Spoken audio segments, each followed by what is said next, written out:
अफसोस है कांग्रेस के कार्यकर्ता होने के नाते कि ये सभी नेता एकजुट नहीं है, जिससे कहीं ना कहीं कांग्रेस का और कार्यकर्ता का नुकसान हो रहा है। देखिए, एकजुट, हाँ बिल्कुल एकजुट होना चाहिए। एकजुट में ही पार्टी भी आगे बढ़ेगी और कार्यकर्ताओं का मनोबल बढ़ेगा।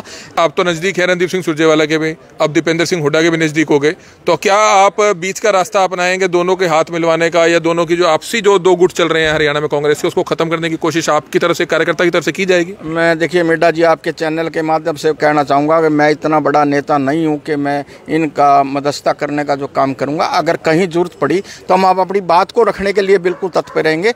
हम अपनी बात हल जहाँ भी प्लेटफार्म मिलेगा इस तरह की बात करने का, हम ये बात जरूर रखेंगे, चाहे वो राहुल गांधी का प्लेटफार्म मिले हमें, चाहे किसी और बड़े नेता का प्लेटफार्म मिले। मतलब आप ये बात रखेंगे कि हरियाणा कांग्रेस के नेता इकट्ठे हो जाएं और गुटबाजी खत्म कर दें, छोड़ दें? कांग्रेस अगर ये बात को आज अपना के चले तो मैं नहीं मानता कि ये 2026 का साल भी बीजेपी पूरा कर पाए।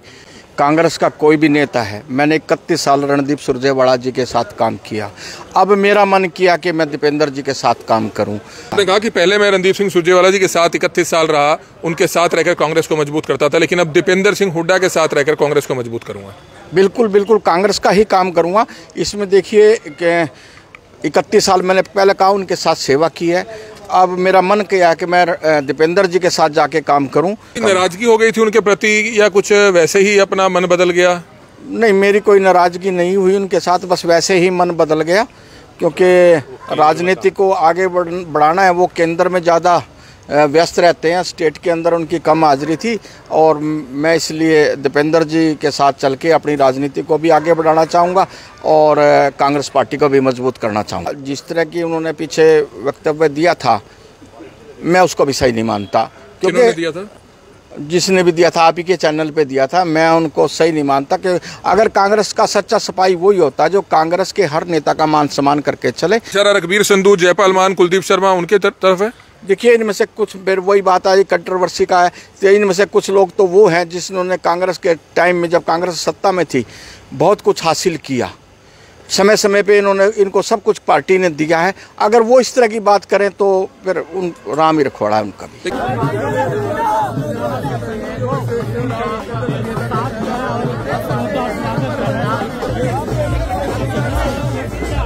समय मौजूद है करनाल से कांग्रेस के नेता नार सिंह संधू के निवास स्थान पर। दीपेंद्र सिंह हुड्डा आज पहली बार पहुंचते हैं। चाय का प्रोग्राम था, लेकिन एक विशाल जनसभा में जो है कार्यक्रम तब्दील हो जाता है। ये लाइव तस्वीरें इस समय आप देख सकते हैं। नार सिंह संधू ने आज दीपेंद्र सिंह हुड्डा का काफी जोरदार स्वागत किया, अपने सैकड़ों समर्थकों के साथ यहाँ पर वह मौजूद थे। हम आपको बताना चाहेंगे, हालांकि पहले इस बोर्ड पर कहीं ना कहीं रणदीप सिंह सुरजेवाला की फोटो हुआ करती थी, क्योंकि रणदीप सिंह सुरजेवाला के काफी नजदीकियों में से यूं कहें कि घर के पारिवारिक सदस्यों में से एक हैं नार सिंह संधू। लेकिन अब दीपेंद्र सिंह हुड्डा के साथ भी जो है वो नजर आएंगे। ये लाइव तस्वीरें देख सकते हैं, क्या कुछ बताना चाहेंगे? हालांकि पहली बार दीपेंद्र सिंह हुड्डा आज आपके घर आए हैं, आपने काफी जबरदस्त स्वागत किया, क्या कहना चाहेंगे? देखिए, मैं कांग्रेस का सच्चा सिपाही हूँ। कांग्रेस का कोई भी नेता है, मैंने 31 साल रणदीप सुरजेवाला जी के साथ काम किया। अब मेरा मन किया कि मैं दीपेंद्र जी के साथ काम करूं। अब मैं दीपेंद्र जी के साथ, जैसे मैं ईमानदारी से पहले कांग्रेस की सेवा करता था, मैं इसी तरह कांग्रेस की सेवा ईमानदारी से और बढ़ चढ़ कर करूँगा। रणदीप जी भी मेरे आदरणीय हैं, मुझे उनसे कोई गिला शिकवा नहीं है, लेकिन कांग्रेस का ही काम, मैं पहले भी कांग्रेस में था, आज भी कांग्रेस में हूँ, और कांग्रेस का झंडा पकड़ के कांग्रेस का ही काम करूँगा और कांग्रेस के लिए आगे बढ़ूंगा। आपने कहा कि पहले मैं रणदीप सिंह सुरजेवाला जी के साथ 31 साल रहा, उनके साथ रहकर कांग्रेस को मजबूत करता था, लेकिन अब दीपेंद्र सिंह हुड्डा के साथ रहकर कांग्रेस को मजबूत करूंगा। बिल्कुल बिल्कुल कांग्रेस का ही काम करूंगा।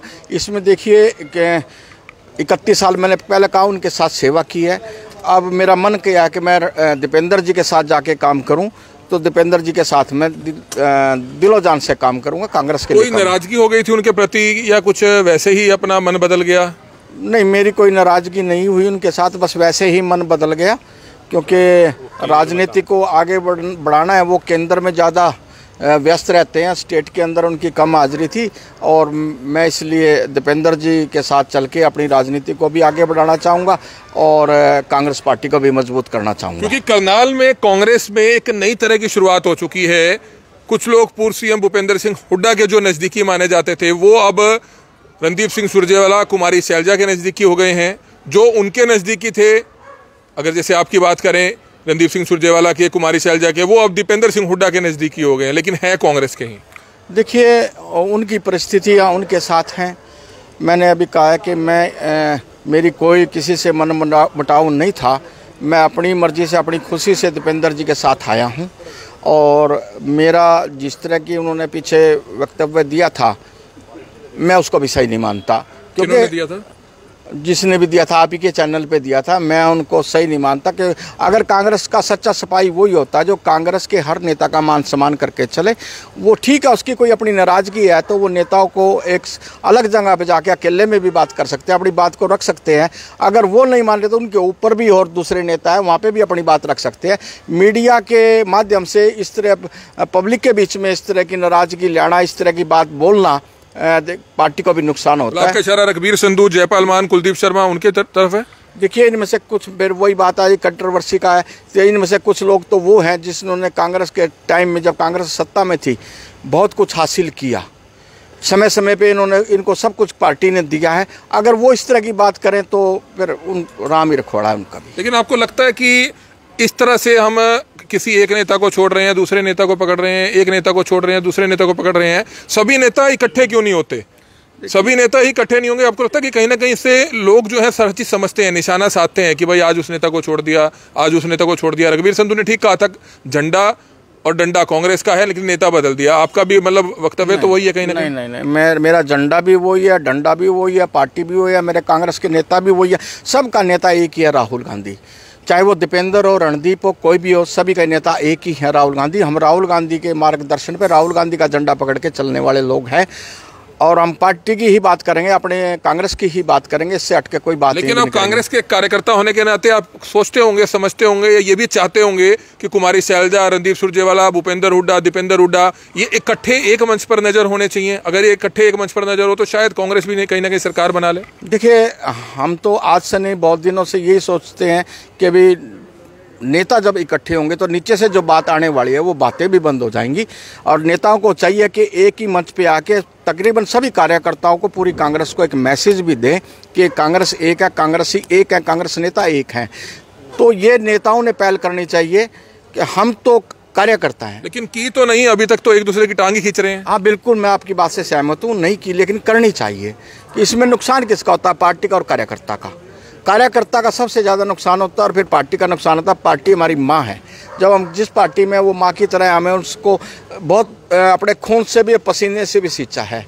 अगर उसको कोई नुकसान होता है या उसको कोई दर्द होता है तो हमें भी पीड़ा होती है। मतलब आपको अफसोस है कांग्रेस के कार्यकर्ता होने के नाते कि ये सभी नेता एकजुट नहीं है, जिससे कहीं ना कहीं कांग्रेस का और कार्यकर्ता का नुकसान हो रहा है? देखिए, एकजुट, हाँ बिल्कुल एकजुट होना चाहिए।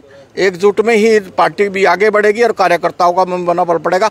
लेकिन अभी देखिए, कुछ ऐसे लोग दुविधा में रहते हैं कि मैं उधर चला गया तो वो नेता नाराज हो जाएगा, मैं उधर चला गया तो वो नेता नाराज हो जाएगा। कार्यकर्ता एक हैं, लेकिन नेताओं को थोड़ा समझना चाहिए। अब आप तो नजदीकी हैं, आप तो नजदीक हैं रणदीप सिंह सुरजेवाला के भी, अब दीपेंद्र सिंह हुड्डा के भी नजदीक हो गए, तो क्या आप बीच का रास्ता अपनाएंगे दोनों के हाथ मिलवाने का, या दोनों की जो आपसी जो दो गुट चल रहे हैं हरियाणा में कांग्रेस के, उसको खत्म करने की कोशिश आपकी तरफ से, कार्यकर्ता की तरफ से की जाएगी? मैं, देखिए मिड्डा जी, आपके चैनल के माध्यम से कहना चाहूँगा कि मैं इतना बड़ा नेता नहीं हूँ कि मैं इनका मदस्ता करने का जो काम करूँगा। अगर कहीं जरूरत पड़ी तो हम आप अपनी बात को रखने के लिए बिल्कुल तत्पर रहेंगे। हम अपनी बात हल, जहाँ भी प्लेटफार्म मिलेगा इस तरह की बात करने का, हम ये बात जरूर रखेंगे। चाहे वो राहुल गांधी का प्लेटफार्म मिले, हमें चाहे किसी और बड़े नेता का प्लेटफार्म मिले। मतलब आप ये बात रखेंगे कि हरियाणा कांग्रेस के नेता इकट्ठे हो जाएं और गुटबाजी खत्म कर दें, छोड़ दें? कांग्रेस अगर ये बात को आज अपना के चले तो मैं नहीं मानता कि ये 2026 का साल भी बीजेपी पूरा कर पाए। तो बीच में ही कांग्रेस सरकार अपनी सरकार बना सकती है। ये कांग्रेस पार्टी के अंदर, कांग्रेस पार्टी का जो कार्यकर्ता है उसके अंदर भी बड़ा उत्साह है और वो एक ज़बरदस्त काम करने वाला कार्यकर्ता है। तो मैं तो यही कहूँगा कि सभी नेता एक प्लेटफार्म पे आ जाए, कार्यकर्ता भी अपने आप के साथ, सबके साथ मिलकर काम करेंगे और सभी का काम करेंगे। तो बिल्कुल आप देख सकते हैं, 31 साल तक रणदीप सिंह सुरजेवाला के नजदीकी रहे, उनके साथ काम किया, लेकिन अब दीपेंद्र सिंह हुड्डा के साथ वो मिलकर कांग्रेस को मजबूत करेंगे। लेकिन एक कार्यकर्ता होने के नाते, कांग्रेस के सिपाही होने के नाते उनको ये अफसोस और मलाल जरूर है कि ये सभी नेता आखिरकार एकजुट क्यों नहीं होते हैं, एक दूसरे की टांग खिंचाई क्यों करते हैं। ये कहीं ना कहीं अफसोस कांग्रेस के कार्यकर्ता होने के नाते नारसिंह संधू को भी जो है जरूर है। और उन्होंने ये भी कहा कि अगर जिस दिन ये तमाम कांग्रेसी नेता, जो हमारे सीनियर कांग्रेस के नेता हैं, अगर ये इकट्ठे हो जाते हैं, ये एकजुट हो जाते हैं, तो कहीं ना कहीं जो अगली सरकार है वो हरियाणा में कांग्रेस की ही बनेगी। कमल मिड्डा, करनाल ब्रेकिंग न्यूज, करनाल।